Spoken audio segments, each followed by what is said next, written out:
Mere days after Libya's opposition rode into the country's capital, people who left their homes months ago are eager to get back. Here on the Tunisian border with Libya, we're talking to people. They say generally there are about 3, 4, 5 cars that pass through here. Today, they're around 60, 70. They're lined up for hours. People say they're going to take their chances. They're going to go back into Libya. Some have been here for quite some time.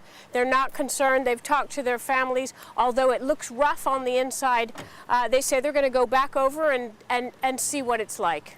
Neighboring Tunisia absorbed thousands along various border crossings during 6 months of fighting.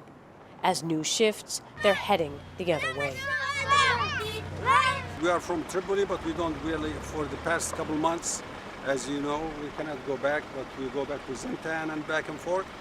But now we're going straight to Tripoli. Some left Tripoli to be of service.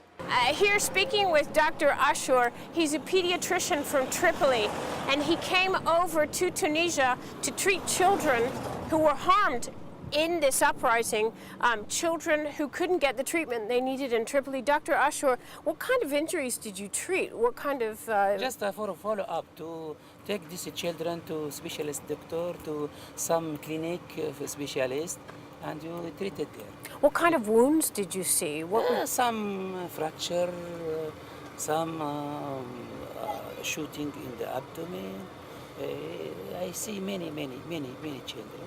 They wait for hours in the sweltering sun. Most are fasting because it's the holy month of Ramadan. Officials say there's a surge at this Tunisian crossing. The movement is going in both directions. An ongoing process on a 24-hour basis. It's an ongoing process, people coming, people leaving. Thousands are crossing in each direction. Some still wary of what's happening in Libya now, others preparing for what could be a desperate situation on the other side.